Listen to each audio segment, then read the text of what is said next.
کہ شہید کے خون کا کوئی قطرہ جب نکلتا ہے، نکلنے کے بعد ابھی زمین تک نہیں پہنچتا ہے کہ اللہ تبارک و تعالیٰ اس شہید ہونے والے انسان کے محل کو جنت میں دکھا دیتا ہے۔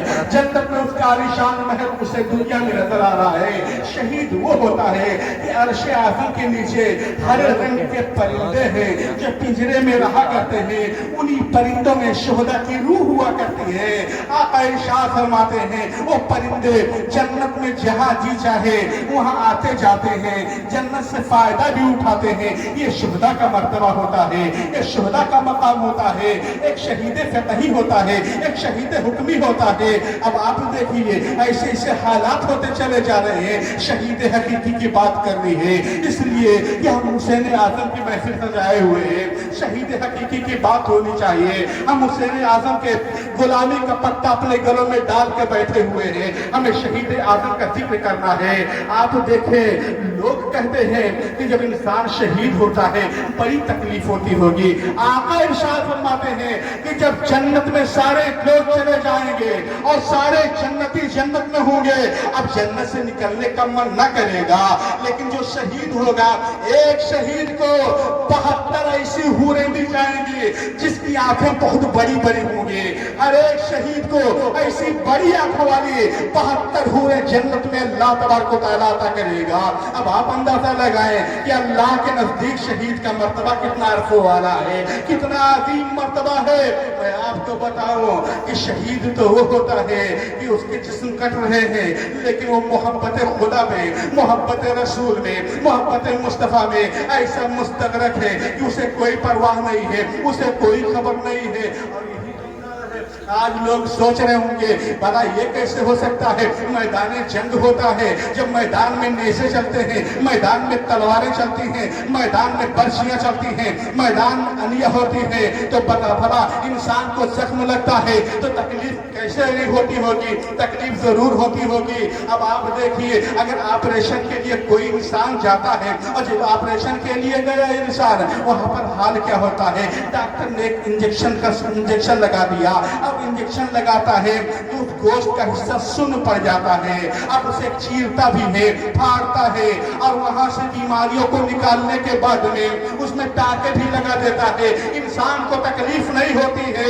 یہ دنیا کے ایک انجیکشن کا عالم ہے، لیکن یاد رکھو جو محبوب خدا کی محبت میں اللہ کی رضا کے لیے اپنا سب کچھ قربان کر کے خدا کی راہ میں نکل پڑتے ہیں تو انہیں خدا کا بھی دیدار ہوتا ہے، احمد مختار کا بھی دیدار ہوتا ہے۔ اور جو مصطفیٰ کا دیوانہ ہوتا ہے، جس کی نگاہوں میں مصطفیٰ جان رحمت کا چہرہ بسا ہوا ہو، اسے بڑا تکلیف کیسے پہنچ سکتی ہے؟ ہاتھ کاٹے جا رہے ہیں کوئی تکلیف نہیں ہے، گردن پہ چھری چلائی جا رہی ہے کوئی تکلیف نہیں ہے۔ جب مصر کے اندر مصر کی شریف خاندان کی عورتوں نے حضرت زلیخا کو تانا دیا تھا، لعنت و ملامت کی تھی کہ زلیخا تم یوسف جیسے غلام پر کیوں فریفتہ ہو گئی ہو، کیوں دیوانی ہو گئی ہو؟ ارے یوسف ایک غلام ہے۔ تو آپ نے کہا تھا اے میرے قبیلے، اے میرے خاندان کی مقدس و پاک باز خواتین، تمہیں پتہ نہیں ہے کہ میرے یوسف کے اندر کتنا کمال موجود ہے، میرے یوسف کے اندر کون کون سی خوبی ہے۔ ابھی تم نے میرے محبت کو دیکھا ہے، میرے عشق کو دیکھا ہے، میری دیوانگی کو دیکھا ہے، ابھی میرے یوسف کو تم نے نہیں دیکھا ہے، ابھی میرے یوسف کی زیارت تم نے نہیں کی ہے۔ کہا اے زلیخا اگر ایسی بات ہے تو مجھے اپنے یوسف کا دیدار کرا دو، مجھے بھی یوسف کا دیدار کرا دو۔ کہا ٹھیک ہے۔ تو ایک وقت ایسا بھی آتا ہے کہ ان عورتوں کی دعوت حضرت زلیخا نے کر دی ہے۔ جب زلیخا نے دعوت کر دی ہے ساری عورتیں آ جاتی ہیں، دسترخوان پر انواع و اقسام کے لوازمات لگا دیے جاتے ہیں۔ اس کے بعد میں حضرت زلیخا نے ہر ایک عورت کے ہاتھ میں ایک ہاتھ میں چھری دے دیا ہے، ایک ہاتھ میں پھل دیا ہے، لیمون کا بھی ذکر آتا ہے کہ لیمو دے دیا ہے۔ اس کے بعد میں زلیخا نے کہا تھا اے اے میرے مجھ پر تان کرنے والی، اے مجھے تانا دینے والی، اے مقدس عورتوں سنو، جب میں کہوں گی تب اپنے ہاتھ کی چھری چلانا اور اس لیمو کو 2 حصے میں تقسیم کر دینا۔ کہا ٹھیک ہے زلیخا۔ ادھر زلیخا ہے، یوسف سے کہتی ہے اے یوسف آپ ان کے سامنے سے گزر جائیے۔ سامنے سے جیسے ہی گزر حضرت یوسف علیہ السلام کا ہونے لگا، ساری عورتوں کی نگاہ حضرت یوسف کے چہرے پر ہے۔ حضرت یوسف علیہ السلام وہ ہے کہ جب ان کے چہرے پر ساری عورتوں کو کی نگاہ پڑتی ہے، ادھر زلیخا نے کہا اے میرے گھر کے دسترخوان پر بیٹھنے والی عورتوں، اب تمہارے ہاتھ میں جو لیمو موجود ہے اسے کاٹنا شروع کر دو۔ وہ عورتیں ہیں لیمو پر چھری رکھتی ہیں، ہاتھ چلتا جا رہا ہے، ادھر سامنے سے یوسف علیہ السلام گزرتے چلے جا رہے ہیں، ادھر چھری چلتی جا رہی ہے، یہاں تک کہ روایت بتاتی ہے کہ جب یوسف علیہ السلام نگاہ سے اوجھل ہوئے تو عورتیں حیران ہو جاتی ہیں کہ لیمو کب کا کٹ کے گر چکا ہے، انگلیاں بھی ساتھ میں گر کے کٹ چکی ہیں۔ اب وہ سوال کیا گیا، زلیخا نے کہا اے مصر کی عورتوں مجھے بتاؤ، میں نے صرف تمہیں لیمو کاٹنے کے لیے کہا تھا، انگلیاں کیوں تمہاری کٹ رہی ہیں، کیوں انگلیاں کاٹ رہا؟ تو عورتوں نے مل کر کہا تھا واللہ وہ کوئی انسان نہیں بلکہ فرشتہ معلوم ہو رہا ہے۔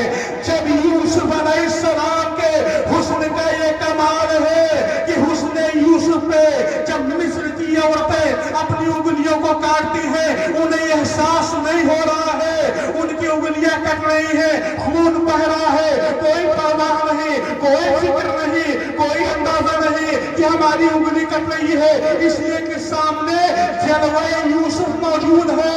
لیکن یوسف علیہ السلام کو تو آقا کریم کے حسن کا صدقہ حسن میں تقسیم کیا گیا تھا، صدقہ دیا گیا تھا۔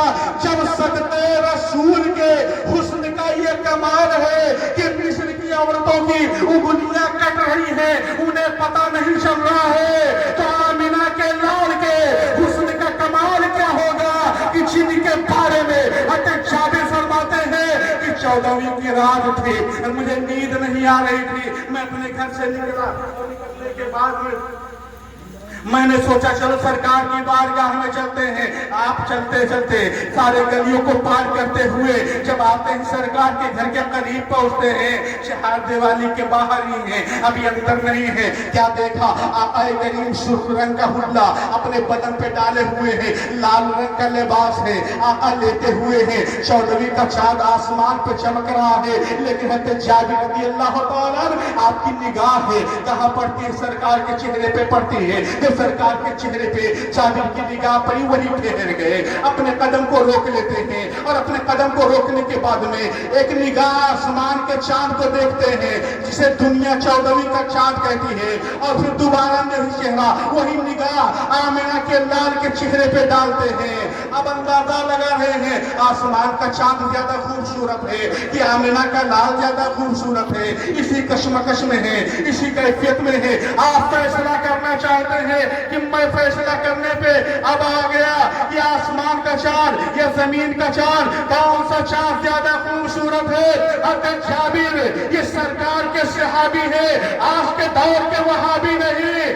حضرت جابر کا فرمان سنو، آپ نے ارشاد فرمایا تھا مجھے ایسا لگا کہ گویا آسمان کا چاند آمنہ کے چاند سے حسن کی خیرات مانگ رہا ہو، حسن کی بھیک مانگ رہا ہو۔ تب ترانے کے تاجدار نے کہا لم یاتی نظیر کا فی نظرین مثل تو نشد پیدا جانا، جگراج کا تاج ترے سر سوہے تجھ کو شہد و ذرا جانا۔ جب آقا کریم کے حسن و جمال کا عالم ہے کہ آسمان کا چاند بھی خیرات مانگے، تو جب اس چہرے کا کوئی عاشق ہوتا ہے تو ہاتھ کٹے پرواہ نہیں، گردن کٹے پرواہ نہیں، اور ایسا انسان جب جامع شہادت نوش کرتا ہے اللہ کا قرب حاصل ہو جایا کرتا ہے، وہ زندہ ہو جایا کرتا ہے، قرآن بول پڑتا ہے، قرآن کی آیت کریمہ گواہی دینے لگتی ہے وَلَا تَقُولُوا لِمَن يُقْتَلُ فِي سَبِيلِ اللَّهِ أَمْوَاتٌ بَلْ أَحْيَاءٌ وَلَٰكِن لَا تَشْعُرُونَ۔ جو اللہ کی راہ میں قتل کیے جائیں انہیں مردہ نہ کہو بلکہ وہ زندہ ہے۔ ہم لوگ قرآن پر ایمان رکھنے والے ہیں، اور قرآن کیا کہہ رہا ہے؟ شہیدوں کی زندگی کا اعلان کر رہا ہے۔ ہمارا حسین زندہ ہے، زندہ رہے گا، اور ہمارا حسین تو وہ ہے کہ جن کے پیرہن کے وسیلے سے جب آپ کی والدہ خاتون جنت فاطمۃ الزہرا میدان محشر میں رب کی بارگاہ میں دعا کریں گی، تب ہمارے قوم کی ماں اور بیٹیاں جو جہنمیہ ہو چکی ہوں گی گناہوں کی بنا پر، اپنی بدعمالیوں کے بنا پر، اللہ تبارک و تعالیٰ کی بارگاہ میں وہی نبی کی بیٹی فاطمہ ہوں گی، اپنے لال حضرت حسین کے خون آلود لباس کا واسطہ دے کر اپنے نانا کے گنہگار امت مردوں کو اور عورتوں کو بخشوا کر جنت الفردوس کی پہاڑیں عطا کریں گے۔ اللہ کا شکر ہے کہ ہمیں اور آپ کو دامن حسین مل گیا۔ اپنے آقا حسین اعظم سے بے پناہ پیار کرتے رہو۔ اتنا احسان ہے ہم پر اور آپ پر کہ ہم لوگ اپنے محسن کے احسان کو اتار ہی نہیں سکتے، اتنے بڑے محسن ہمارے اور آپ کے ہیں۔ اسی لیے جب جب بھی محرم کا چاند طلوع ہوتا ہے،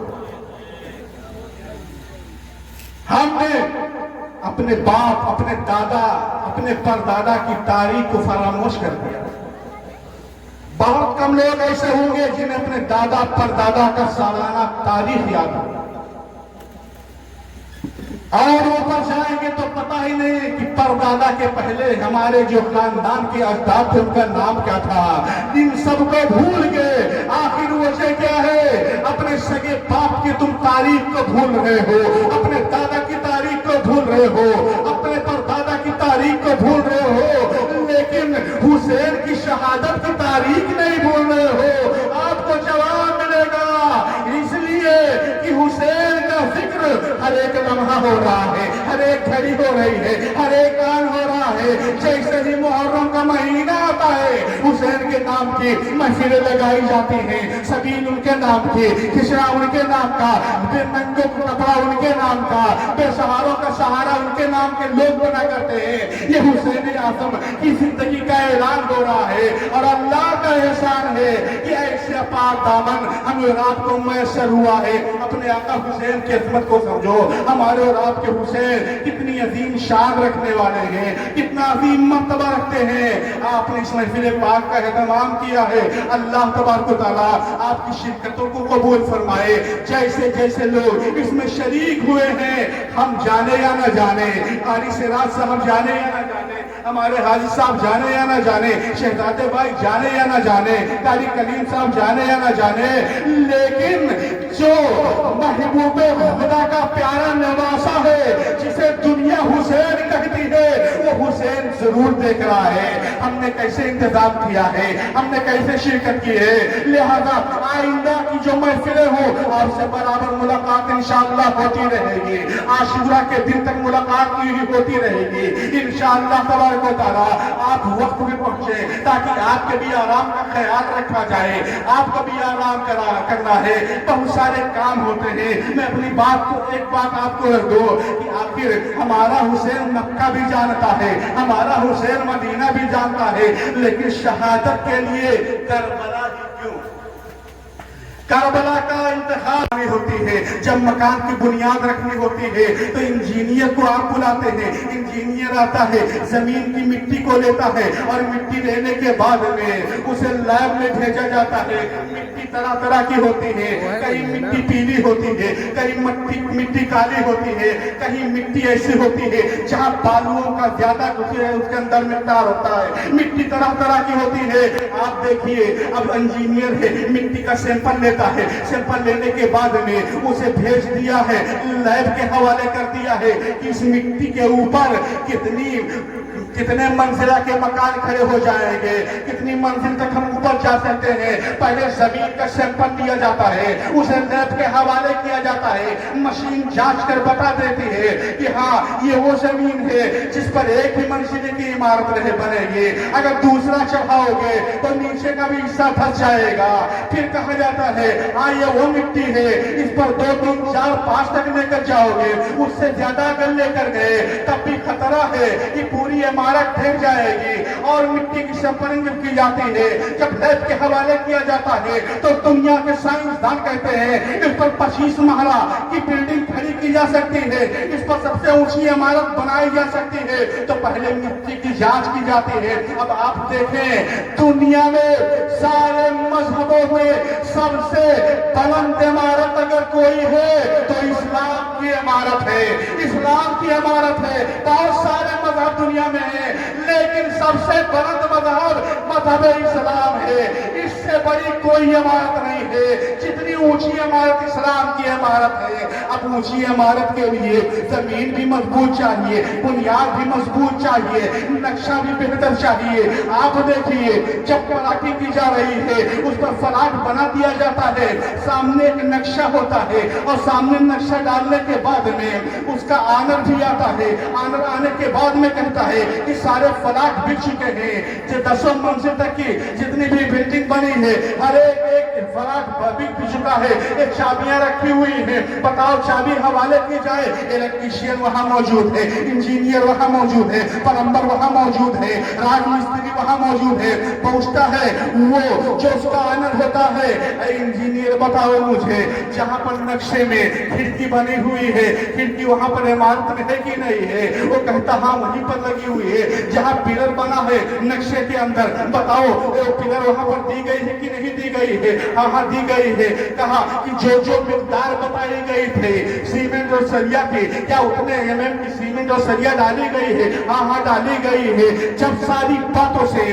وہ انسان مطمئن ہوتا ہے تب لوگوں کے درمیان تقسیم کر دیتا ہے چابیوں کو، ہم اب یہ عمارت رہنے کے قابل ہے، اب کوئی خطرہ ہونے والا نہیں ہے۔ ورنہ یاد رکھو کہ جہاں جہاں بھی گھٹالے سے کام لیا گیا ہے، جہاں جہاں زمین کو پرکھے بغیر اگر کسی بھی چیز کی بنیاد رکھی گئی ہے تو ابھی دیکھ لو اپنے بغل میں ایک راج ہے جسے بہار کہا جاتا ہے، بغیر جانے سمجھے نہ جانے کیسی بنیادیں رکھی گئی، پہلی بارش ہوئی، پہلی بارش کے ان جھونکوں اور تپیڑوں کی تاب نہ لا کر نہ جانے کتنے پھر بہتے ہوئے چلے گئے، جن پر انسان کو سلامتی سے چلنا تھا وہ خود ہی سلامت نہیں ہے۔ اس لیے یاد رکھو ہمیں رات کو دنیا میں بھی سلامتی سے پار ہونا ہے اور آخرت میں بھی سلامتی کے ساتھ میں ہمیں رات کو میدان محشر میں اس پل صراط سے پار ہو کر جنت کی بہاریں حاصل کرنی ہے۔